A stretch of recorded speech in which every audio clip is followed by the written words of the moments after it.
Hello there. Welcome to another episode of Electric Sheep.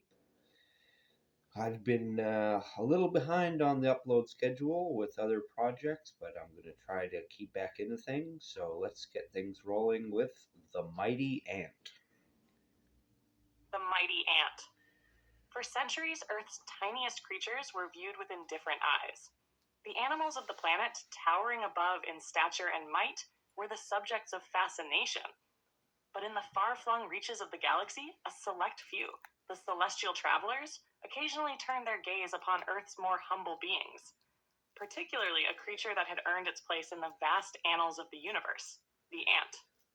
The story of the mighty ant began in the distant past, when a colony in the African savanna undertook a challenge that no other species could rival. In the heat of the midday sun, as vast predators roamed the plains, a group of ants set out to construct a bridge over a rapidly swelling river, a river that threatened to drown the entire colony. Generations before had they learned how to weave their bodies together, forming walls, bridges, and ladders. The ants had become masters of their environment, pushing the limits of what could be achieved through sheer cooperation. Their sense of unity was legendary, known across many stars. From across the galaxy, in a small observatory, beings with translucent skin and long, shimmering limbs studied the Earth's tiny marvels. The Arak, a species known for their centuries-long lifespans, could only watch in awe at the determination of this insect. They, who had never known failure, pondered what it must be like to achieve so much with such fragility. Their world had long since evolved beyond the need for unity, relying instead on mechanized perfection.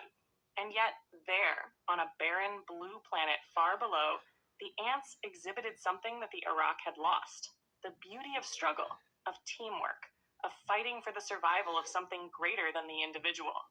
With their advanced technology, the Arak recorded the ants' every movement. The data showed that the colony did not simply work together, they synchronized their movements down to the millisecond. Every ant knew its place in the ever-evolving web of purpose. No individual was ever left behind, no matter the odds. The bridge was built, and the colony survived. As millennia passed, the story of the ants' legendary bridge was told again and again. Other civilizations, largely robotic or bioenhanced, looked on, pondering the limitations of their own existence. How, they wondered, could beings so small, so seemingly insignificant, display such resolve? The Tychorians, a species of metal beings with liquid cores, found themselves entranced by the ancient Earth tale.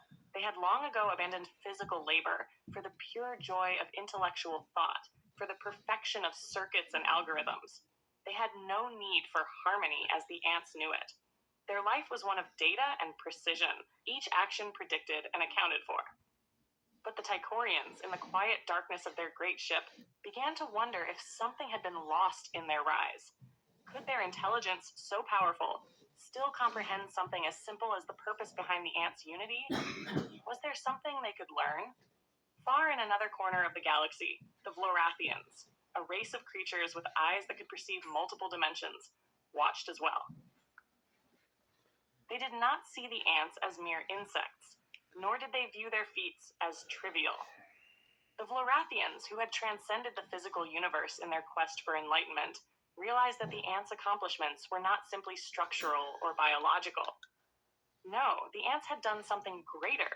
They had understood the truth of existence itself, the strength of the collective, the invincible power of unity, the transcendence that came not from strength or intelligence alone, but from the acknowledgement that all beings, no matter how small, were necessary to the whole. And so for millennia, the story of the mighty ant, of its construction of bridges, of its unshakable resolve in the face of adversity, echoed through the stars, shared among those who pondered the true nature of progress. It became a symbol, a lesson passed from one generation to the next. For even though the ants had never known the grand accomplishments of their larger counterparts, never forged galaxies or created universes, they had done something far greater. They had united, and in their unity, they had overcome. The travelers of the galaxy often stood in quiet reflection, pondering the wisdom of those tiny earthbound beings.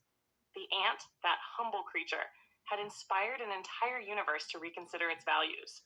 Would they, in their quest for perfection, ever be as mighty as the ants? Perhaps, they mused, greatness was not achieved by size or strength, but through the simple acts of working together toward a common purpose. The story of the ant would never be forgotten, for in the heart of every galactic explorer, the memory of those creatures, their courage, their perseverance, had taken root. And across the stars, they carried the lesson forward that even the smallest among us, when united, can accomplish the impossible. Thus, in a quiet corner of the universe, generations would speak in reverence of the mighty ant, the one creature whose legacy proved that greatness is not determined by strength, but by unity and the shared will to overcome. Alrighty. I like that story. Um, it is a story I wrote a while back. Uh, it's very AI heavy, I would say. I kind of just gave the outline, and the AI filled up the bulk of the ideas there. And it's a little longer than I would have liked, actually. It was back when I was making my stories around 5 minutes long, and now I think that feels a little bloated. I felt like it could have cut off at a couple different points there, but I did really like the substance of the story. Um, and it could be the continuing perspective on ants even into the future, because they talked about ants coordinating down to the millisecond, and I don't know if that's true to ants of the modern day. That seems a little much even for ants, as amazing and coordinated as they are. But this has been Joseph Arthur Roszell, thanking you for watching this, listening to this. I want to wish you all luck in the world, and I want you to remember that I love you. All right. Bye bye.